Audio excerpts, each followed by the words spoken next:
नमस्कार दोस्तों, आप सभी का एक बार फिर से हार्दिक स्वागत करता हूं। बात करेंगे 9 सितंबर के एडिटोरियल सेशन की और स्टार्ट करेंगे इस मोटिवेशनल कोट के साथ। Surround yourself with motivated people. आपके सराउंडिंग में ऐसे लोग होने चाहिए जिनसे आपको पॉजिटिव वाइब्स मिलती हैं, क्योंकि अगर आप पॉजिटिव हैं तो निश्चित रूप से रिजल्ट्स भी पॉजिटिव ही निकल कर आएंगे। आशीष क्लासेस ऐप को आप डाउनलोड कर सकते हैं प्ले स्टोर से, डिस्क्रिप्शन में दिए गए लिंक से।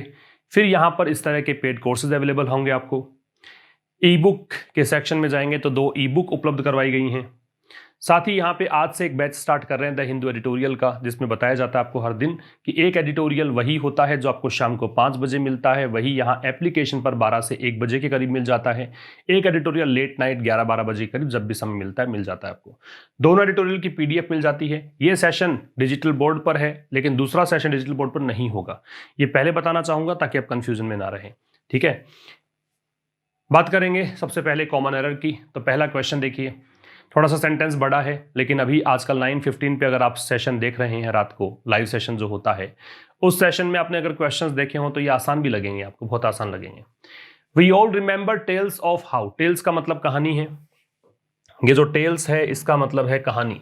तो हम सभी को याद है क्या उन कहानियों के बारे में कि how our grandparents generation. अब देखिए, ग्रैंड पेरेंट्स, पेरेंट्स तो प्लूरल ही है, इसी कारण से अपोस्ट्रोफे का प्रयोग एस के बाद में हुआ है कि कैसे हमारे दादा दादी की जो जनरेशन थी उन्होंने नदियां पार की थी, कैसे वो लंबी दूरी तक जाया करते थे, कैसे उन्होंने अनसेफ जो रास्ते थे, असुरक्षित रास्ते थे, उनसे होकर वो स्कूल जाया करते थे। ये कह रहा है, ये दुख की बात है, सैडली डिस्कंसर्टिंगली। डिस्कंसर्टिंग होता है बेचैनी से। लार्ज नंबर, तो एक बेचैन कर देने वाला तथ्य है कि आज भी बहुत बड़ी संख्या में बच्चे जो हैं वो उस जनरेशन के जो बच्चे हैं, इस जनरेशन के जो बच्चे हैं, उनको वैसी ही पीड़ा का सामना करना पड़ता है। सेम ग्रिम रियलिटी, ग्रिम का मतलब बहुत ही कह सकते हो एक ग्लूमी टाइप की रियलिटी, एक टेरिबल टाइप की रियलिटी, ऐसा उनका सामना करना पड़ता है। देखिए, यहां पे जो सब्जेक्ट आपको दे रखा है, अगर आप डिस्कंसर्टिंग लोग हटा देंगे तो आपको समझ में आ जाएगा कि ए लार्ज नंबर ऑफ, और अ लार्ज नंबर ऑफ के साथ में जो वर्ब आती है वो प्लूरल आती है, क्योंकि हम बहुत बड़ी संख्या में जो लोग हैं, जो भी वस्तुएं हैं, उनकी बात करते हैं, इसलिए यहां पे फेसेस के स्थान पर आएगा फेस। आपको अच्छे से पता है कि वर्ब के साथ में एस जोड़ देने से वो वर्ब कैसी बन जाती है, सिंगुलर। तो यहां आपका आंसर आएगा डी। बात करें सेकेंड क्वेश्चन की, तो सेकेंड क्वेश्चन है she insist you stay until her husband comes home. तो शी इंसिस्ट, किस बात पर इंसिस्ट करती है, किस बात पर जोर देती है? इस बात पर कि आप रुकें, और कब तक रुकें? जब तक कि उसके हस्बैंड ना आ जाएं। तो यहां पे शी इंसिस्ट ऑन।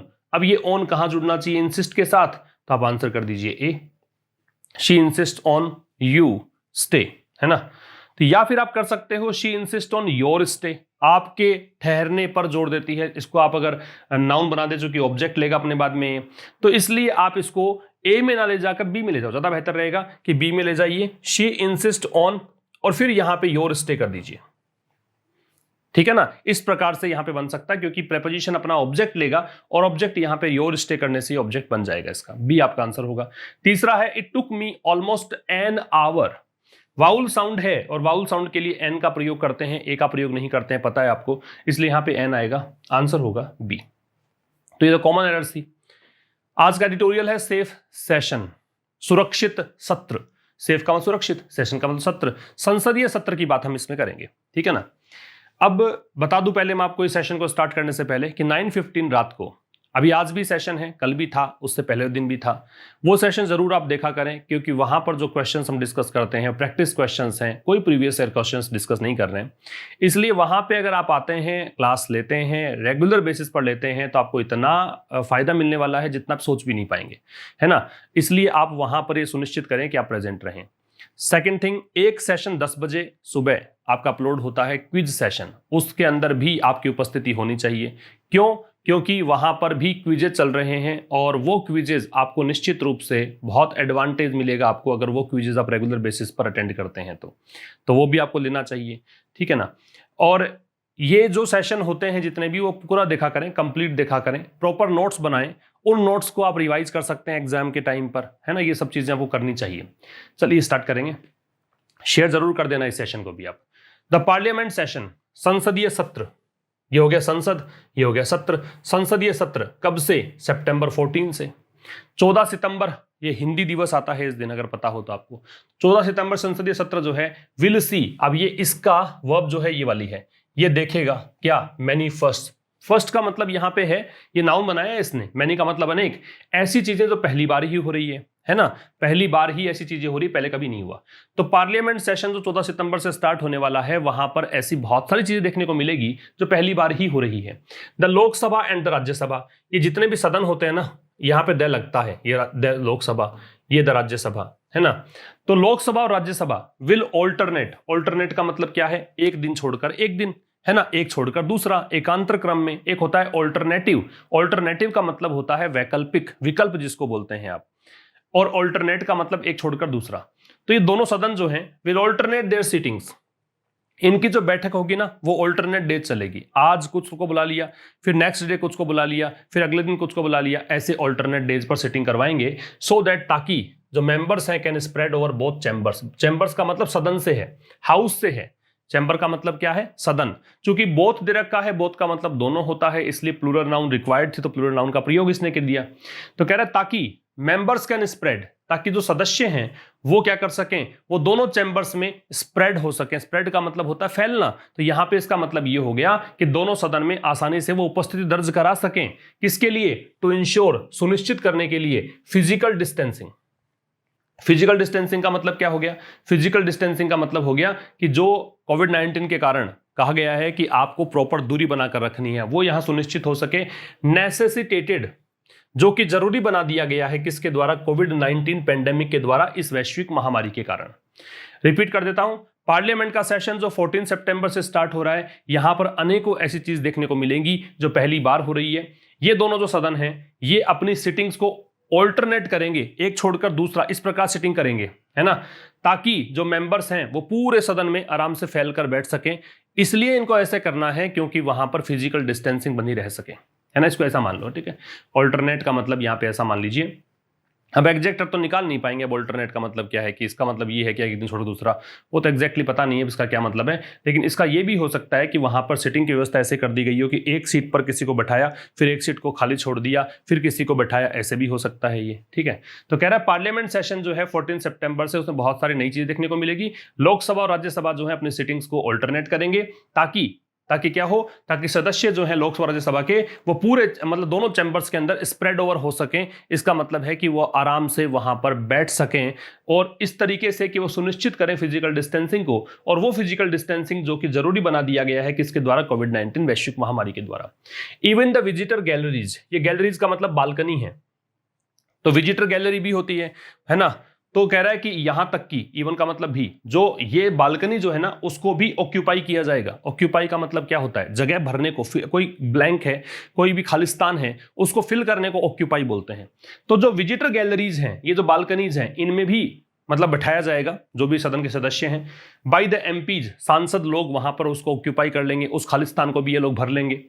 अब ये पैसिव वॉइस है, बी के साथ में थर्ड फॉर्म दिया है, ठीक है ना। तो सांसदों के द्वारा इसको भी ऑक्यूपाई किया जाएगा। देयर विल बी 18 सिटिंग्स, तो कह रहा है 18 सिटिंग्स यहां पे होंगी विदाउट एनी वीकेंड ब्रेक, किसके बगैर, बिना किसी वीकेंड ब्रेक के 18 सिटिंग्स यहां पे होंगी। 18 मतलब बैठकें होंगी, 18 मीटिंग्स होंगी, यूं कह सकते हो, ठीक है। तो देयर विल बी, ये 18 सिटिंग्स है, इसका जो वर्ब है वो ये वाला है ना, क्योंकि इन्वर्जन तो बनता ही था, देयर से स्टार्ट है, ये बात तो आप समझ चुके होंगे, काफी दिनों से आप चैनल पर हैं। तो देयर से स्टार्ट होने पर इन्वर्जन लगता है, तो 18 सिटिंग्स को देखकर विल भी है।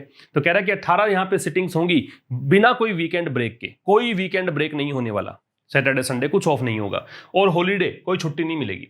द ब्रेक, जो एक बीच में इंटरवल होता है, ब्रेक आता है, अंतराल आता है, किसके बीच में, 1 से 3 बजे के बीच का, बिटवीन के साथ में एंड लगता है, पता ही आपको। तो 1 से 3 बजे के बीच का जो ब्रेक है वुड बी यूज्ड, उसका यूज किया जाएगा। पैसिव है, फिर से बी के साथ में थर्ड फॉर्म है, किसके लिए, डिसइंफेक्ट, है ना, डिसइंफेक्ट समझते हो आप, सैनिटाइज किया जाएगा मतलब, ठीक है, रोगाणुओं का नाश करने को डिसइंफेक्ट बोलते हैं। द चैम्बर्स, सदनों को, राज्यसभा लोकसभा, इन सदनों को, इन हाउसेज को डिसइंफेक्ट करने का काम किया जाएगा इन 2 घंटों में जो ब्रेक बीच में आएगा उसमें।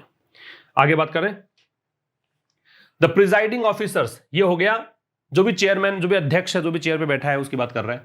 The presiding officers of both houses, दोनों हाउसेज के जो अध्यक्ष हैं, हैव हैड ट्रायल रन्स, उन्होंने कर लिया है। अब ये ऑफिसर्स को देखकर है, हैव के साथ थर्ड फॉर्म है। ट्रायल रन्स का मतलब है डेमो वगैरह ले लिया है, मतलब इसका मतलब यही समझें, ट्रायल ले लिया है कि कैसे सदन की कार्यवाही चलेगी, कैसे मॉक एक ड्रिल होता है ना कि हूबहू वैसा ही जैसा कि सदन की कार्यवाही चलती है वैसा इन्होंने करके देख लिया है पहले।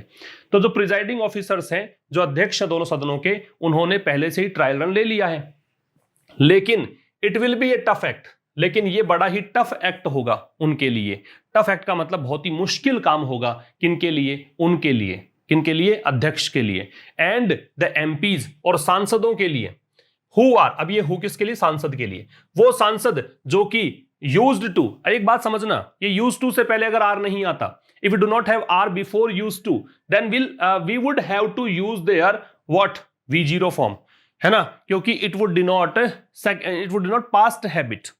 अगर यहां पे यूज टू होता, केवल आर नहीं होता, तो पास्ट हैबिट बताता, ऐसा करता था, ऐसा किया करते थे। लेकिन यहां पे एक्चुअल में क्या है कि बी के साथ थर्ड फॉर्म है, इसका मतलब they are accustomed to something, they are habituated to something, उनकी आदत है, वो अभ्यस्त है, वो आदी है इस चीज के। किस चीज के आदी हैं? हडलिंग। ये टू के साथ में आईएनजी लग गया, बात समझ में आ रही है? अगर यूज टू से पहले कोई बी का फॉर्म आएगा तो आईएनजी फॉर्म में यूज करना है, तो टू के साथ में आईएनजी लग गया अभी। अब ये टू के साथ आईएनजी नहीं है, एक्चुअल में इस फ्रेज के साथ आईएनजी है, ठीक है। अगर टू इसमें लगा हुआ रहता तो फिर तो आईएनजी लगता ही नहीं, V0 लगता है यहां पे। हडल का मतलब बहुत ही सटाकर बैठना, नजदीक नजदीक बैठना। तो वो एमपीज जिनको आदत है नजदीक नजदीक बैठने की, सट कर बैठने की एक दूसरे से, एंड स्पीकिंग अलाउड, और जोर जोर से बोलने की आदत है। टू डेलिब्रेट, डेलिब्रेट का मतलब होता है चर्चा करना। अक्रॉस टू चैम्बर्स, मतलब दोनों चैम्बर्स में, राज्यसभा और लोकसभा, दोनों चैम्बर, दोनों सदनों के अंदर इनको डिस्कस करने की एक वो है, आदत है, जोर जोर से बोलकर। And keeping a safe distance, और आदत किसकी है? समझना, ये हडलिंग लगाया, ये स्पीकिंग लगाया, ये कीपिंग लगाया, वही चल रहा है, ठीक है ना। यहां तो टू के साथ V0, ये टू के कारण V0 लग रहा है, बाकी तो वही चल रहा है। And keeping a safe distance from one another, और कह रहा है एक दूसरे से सुरक्षित दूरी बनाकर रखना। वन अनदर इसलिए है क्योंकि दो से अधिक के लिए वन अनदर का प्रयोग करते हैं। अगर दो की ही बात करते हैं, then we would have to use their what? Each other.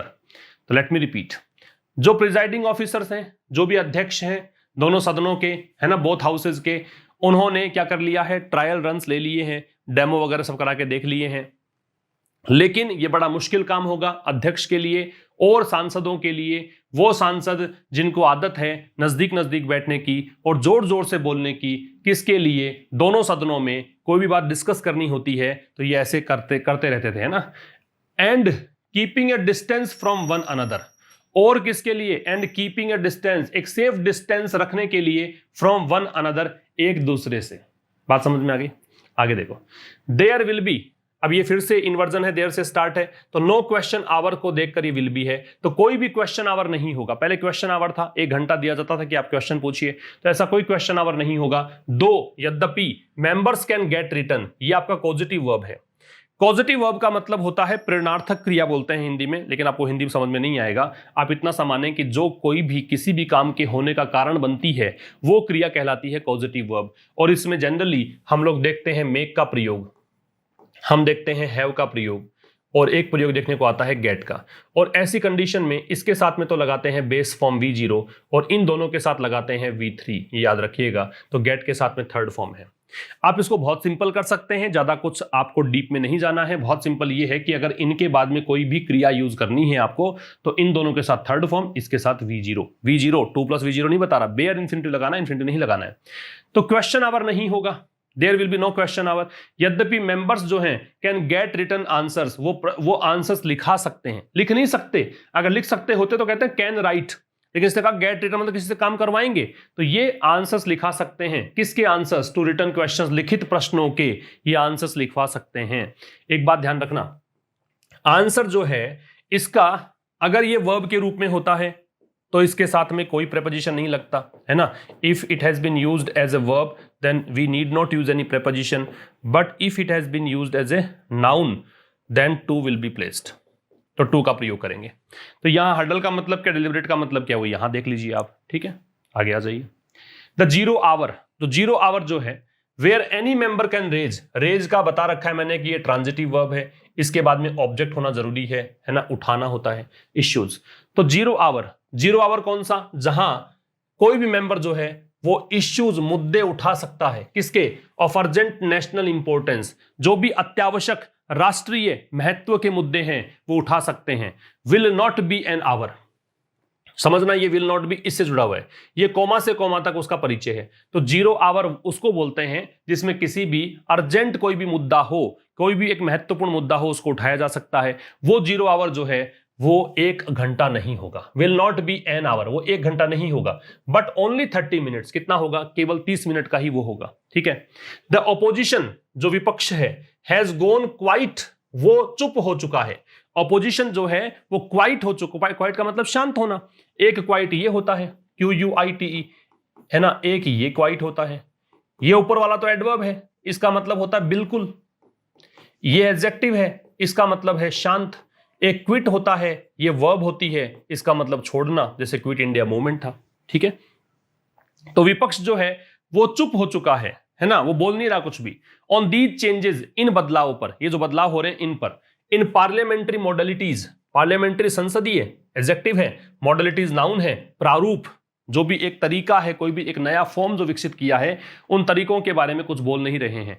After some initial objection, initial का मतलब शुरुआती, ऑब्जेक्शंस, इन्होंने कुछ शुरुआत में तो ऑब्जेक्शंस किए थे, शुरुआत में इन्होंने आपत्ति दर्ज कराई थी, लेकिन उसके बाद में ये चुप हो चुका है विपक्ष।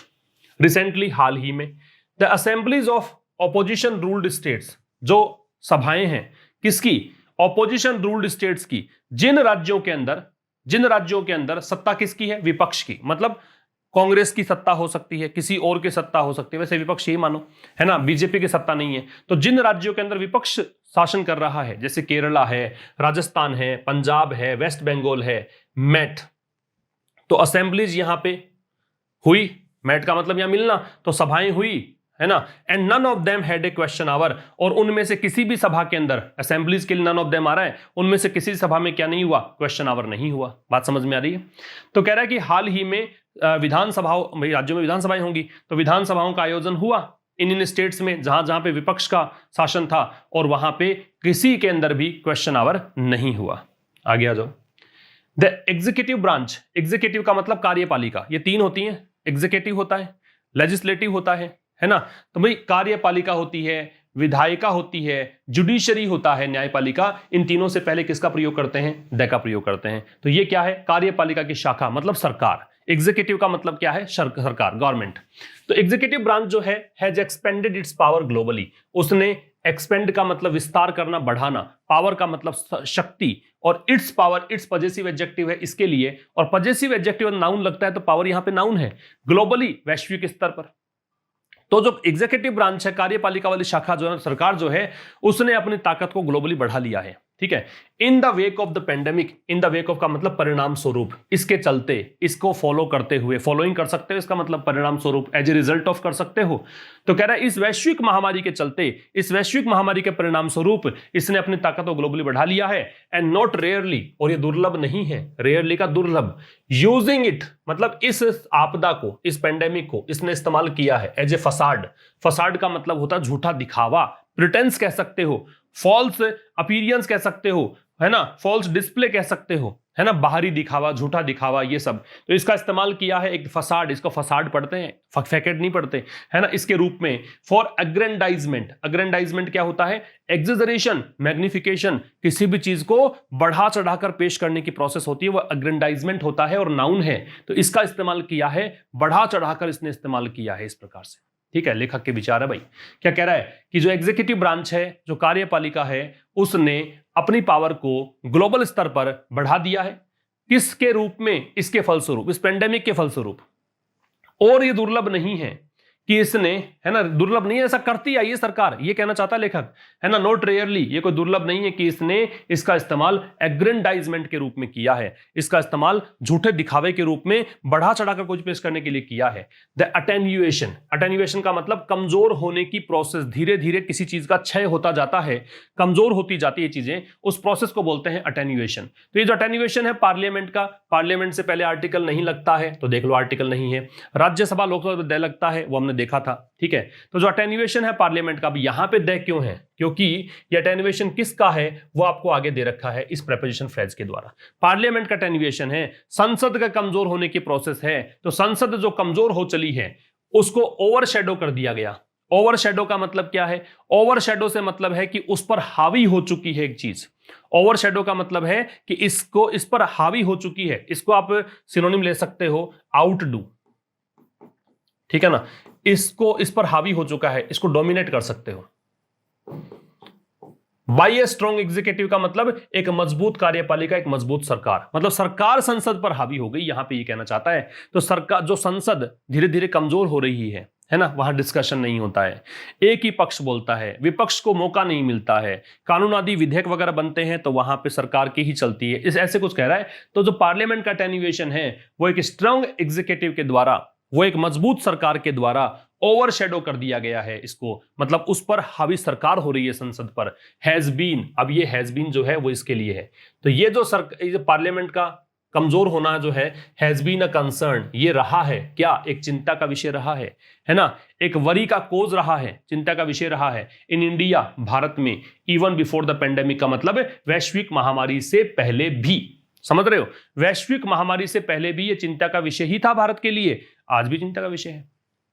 इन इंश्योरिंग, ये प्रिपरेशन आईएनजी, सुनिश्चित करते हुए, करने में क्या, एग्जीक्यूटिव अकाउंटेबिलिटी, एग्जीक्यूटिव सरकार, अकाउंटेबिलिटी जवाबदेही, तो सरकार की जवाबदेही सुनिश्चित करने में, ठीक है ना, सरकार जवाबदेह है, सरकार की जिम्मेदारी बनती है, सरकार लायबल है, सरकार रेस्पॉन्सिबल है, इस चीज को सुनिश्चित करने में, एंड वॉइसिंग पीपल्स कंसर्न, और लोगों की जो चिंताएं हैं उसको जाहिर करने में, पार्लियामेंट्स रोल, संसद का जो रोल है, वॉज फाउंड, वो पाया गया, वांटिंग, वांटिंग का मतलब इनएडिक्वेट, वांटिंग का मतलब क्या है, इनएडिक्वेट मतलब अपर्याप्त, इसमें कुछ कमी है, मतलब अपर्याप्त है, सही नहीं है रोल। वे संसद के अंदर लोगों की चिंताएं, जो भी उनके द्वारा चुने गए प्रतिनिधि हैं, वो संसद में उनकी डिमांड, मांग उठाते हैं। देखा आपने संसद सत्र है ना, लोकसभा सत्र, तो उसमें उनकी मांग उठाई जाती है, लोगों के मुद्दे उठाए जाते हैं। तो संसद जो है उसका ये जो रोल है मुद्दे उठाने का और सरकार की जवाबदेही तय करने का, वो रोल जो है बिल्कुल अपर्याप्त सा रहा है, उसमें कुछ कमी सी रही है, इनसफिशिएंट रहा है। इन लॉ मेकिंग, विधेयक बनाने में, कानून बनाने में, it was increasingly being railroaded, बहुत अच्छा वर्ड है, इसका मतलब है ऑब्स्ट्रैक्ट करना, रुकावट डालना, ठीक है ना। रेल रोड का मतलब क्या है, रुकावट डालना किसी चीज के अंदर, अड़ंगा डालना कह सकते हो, है ना, एक प्रकार से हिंडर करना, इंपीड करना कह सकते हो। तो कह रहा है कि लॉ मेकिंग में अगर आप इसकी बात करो, विधेयक बनाने, कोई कानून बनाने की बात आ गई, कोई लॉ बनाने की बात आ गई, तो उसमें it was increasingly being, it यहां पे संसद के लिए है, वॉज और ये थर्ड फॉर्म, ये बीच में तो क्या है, बीइंग प्लस थर्ड फॉर्म है, ये तो आ गया किया जा रहा था, पैसिव वॉइस है पास्ट कंटिन्यूअस का, इंक्रीजिंगली हो गया एडवर्ब, तो इसको बहुत ज्यादा, बहुत बड़े स्तर पर एग्जीक्यूटिव के द्वारा, सरकार के द्वारा इसमें रुकावट डाली जा रही थी, समझ गए, है ना, एग्जीक्यूटिव पहले दे लग गया। दीज अनहेल्दी ट्रेंड्स, ये जो अनहेल्दी ट्रेंड्स है, अनहेल्दी वैसे तो अस्वस्थ को बोलते हैं, लेकिन ये नेगेटिव हो गया, है ना, तो ये जो नकारात्मक एक प्रवृत्तियां हैं, अपीयर, ऐसा लगता है, टू हैव बीन एक्सेलरेटेड, कि वो एक्सेलरेट हो चुकी हैं, किसके द्वारा, पेंडेमिक के द्वारा, वैश्विक महामारी के आने के बाद में तो ये जो अनहेल्दी ट्रेंड्स है उसमें बढ़ोतरी ही देखने को मिली है, ये कहना चाहता है।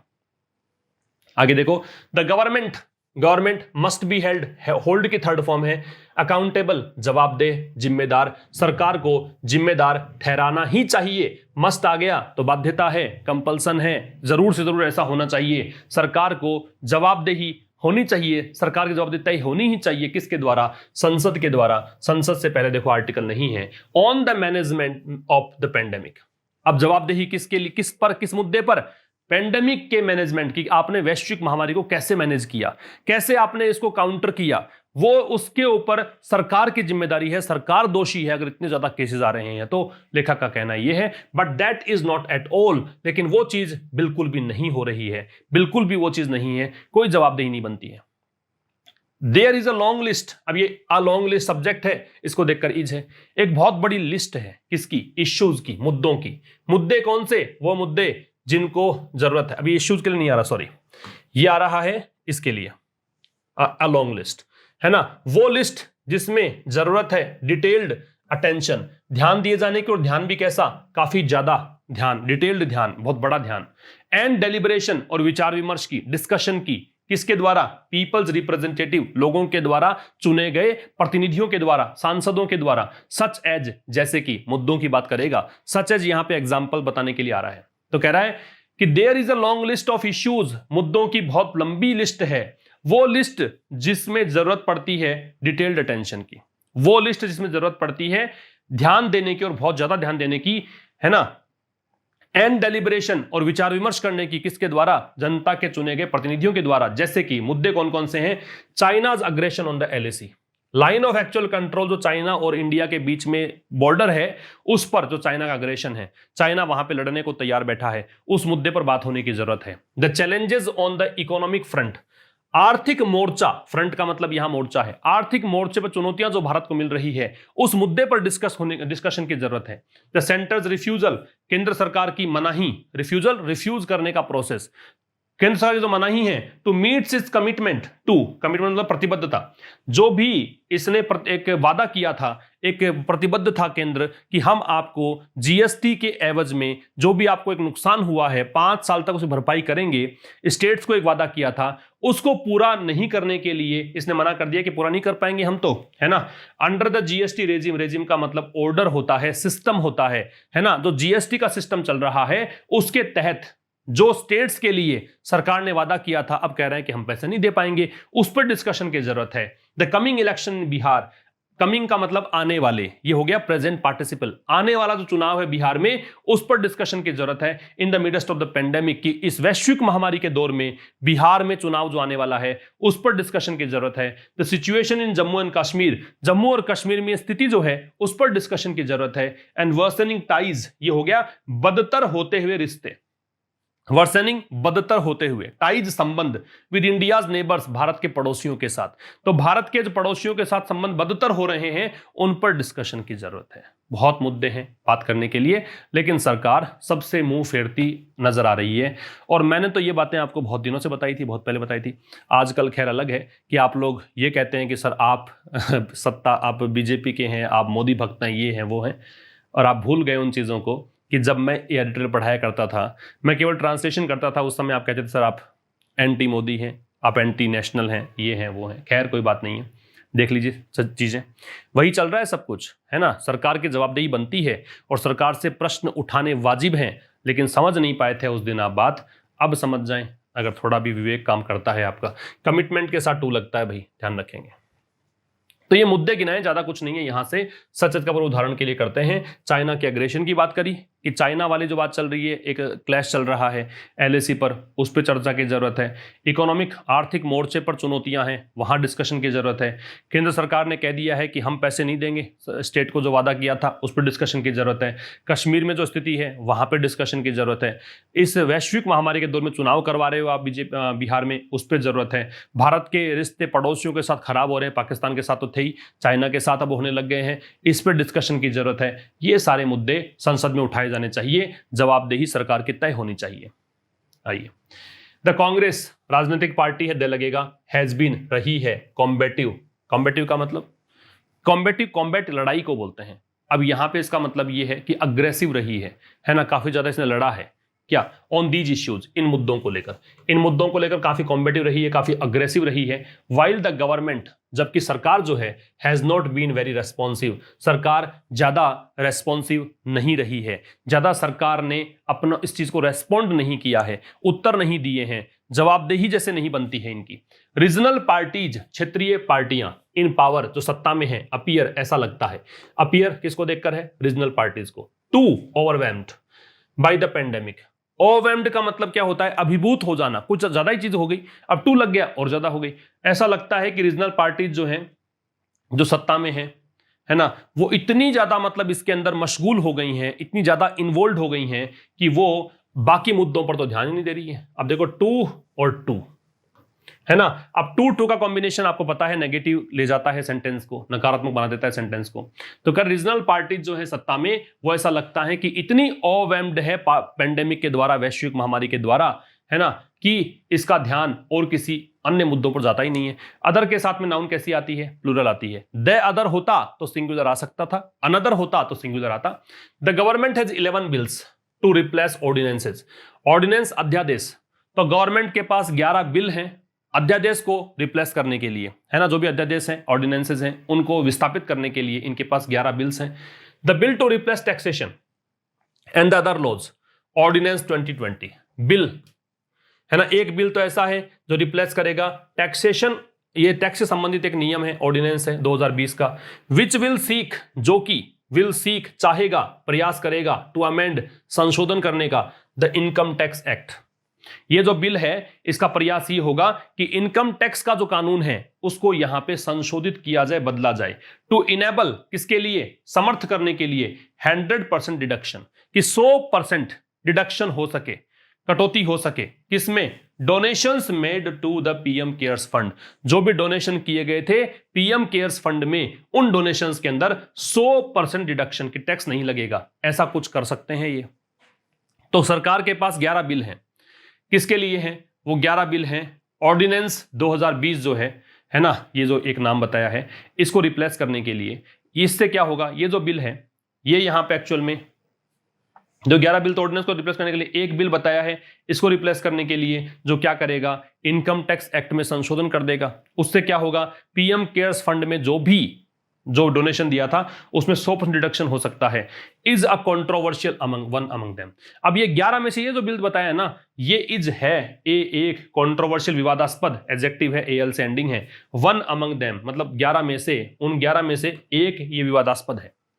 The opposition and the government, ये हो गया विपक्ष और ये सरकार, मस्ट वर्क टुगेदर, उनको साथ काम करना चाहिए, करना ही चाहिए, जरूरी है साथ काम करें।